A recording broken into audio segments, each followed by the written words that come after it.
হরে কৃষ্ণ। এই সত্য ঘটনা চিত্তরের রানী ঝালির। চিত্তর একটি পবিত্র স্থান। এখানে অনেক ভক্ত তাদের ভক্তির প্রসার ঘটিয়েছে। রানী ঝালি একজন কৃষ্ণ ভক্ত এবং তিনি গুরু রবিদাসের শিষ্যও ছিলেন। রানী ঝালি দিনরাত কৃষ্ণ ভক্তিতে লীন থাকত এবং সাধু সন্তদের সেবাও নিষ্ঠা সহকারে করতেন। কিন্তু যেহেতু তিনি একজন রানী ছিলেন, তিনি রাজপ্রাসাদের বাইরে গিয়ে সন্তদের সেবা ঠিক করে করতে পারতেন না। এই কারণে তিনি খুব দুঃখী থাকতেন। তাই তিনি ভক্তিতে লীন হয়ে দিনরাত কৃষ্ণকে প্রার্থনা করতেন। রানী ঝালির স্বামী ছিলেন রাজা কুম্ভা। তার ভাবনা ছিল, রানী যদি রাজপ্রাসাদের বাইরে গিয়ে সাধু সন্তদের সাথে মেলামেশা করে তবে তাকে লোকলজ্জার সম্মুখীন হতে হবে। সবাই বলবে, যে রাজা তার রানীকে শাসন করতে পারে না সে রাজ্য শাসন কিভাবে করবে। তাই রাজপ্রাসাদের বাইরে রানীর যাওয়া নিষিদ্ধ করা হয়েছিল। একবার সন্তদের একটি বড় জমায়েত হয় চিত্তরে। সেই কথাটি রানী জানতে পারেন একজন দাসীর কাছ থেকে। তিনি তখন অত্যন্ত ব্যাকুল হয়ে পড়ে তাদের দর্শন ও সেবার জন্য।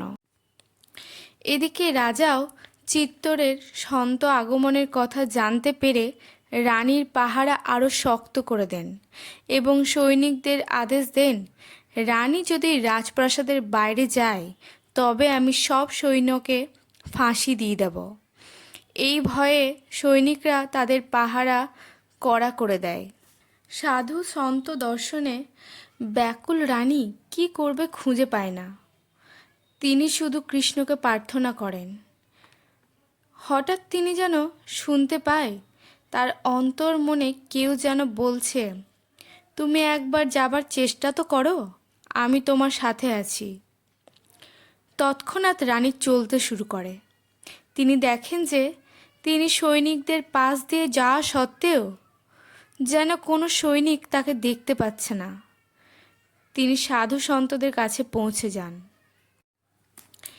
এই খবর রাজার কাছে পৌঁছয় এবং রাজা খুবই ক্রুদ্ধ হয়ে যান এবং সৈন্যদের বলেন, এ ভুল কি করে হলো। সৈন্যরা ভয়ে কাঁপতে থাকে। তখন রাজা বলেন, পাহারা এত মজবুত করো রানী যাতে আর রাজপ্রাসাদে ঢুকতে না পারে। কিন্তু এদিকে রানী সন্তসেবা করে প্রসন্ন চিত্তে আবার তার কক্ষে ফিরে আসে। কেউ তাকে দেখতেও পায় না।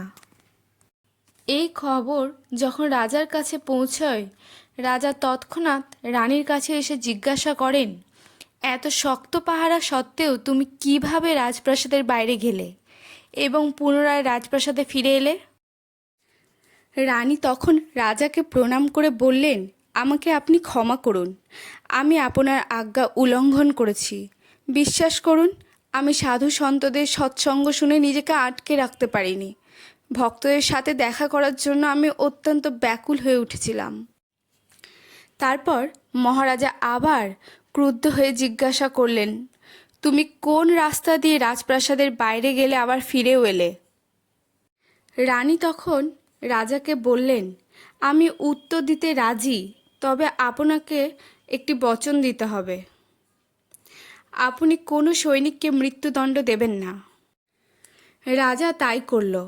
তখন রানী বললেন, আপনার সৈন্যরা খুব ভালোভাবেই পাহারা দিচ্ছিল, কিন্তু আমার প্রভু শ্রীকৃষ্ণের আশীর্বাদ এমনই যে আমি তাদের সামনে দিয়ে যাওয়া সত্ত্বেও তারা আমাকে কেউ দেখতে পায়নি। তাই আমি অনায়াসে রাজপ্রাসাদের বাইরে এবং ভিতরে আসতে পেরেছি। প্রভু আমাকে অন্তর্মনে বলেছিলেন, ঝালি তুমি চলো, আমি তোমার সঙ্গে আছি। এই সব কথা শুনে রাজাও অভিভূত হলেন। তিনি স্বয়ং সাধু সন্তদেরকে নিজের রাজপ্রাসাদে আমন্ত্রণ করলেন এবং রানীকে একটি সুন্দর মন্দির বানিয়ে দিলেন। হরে কৃষ্ণ।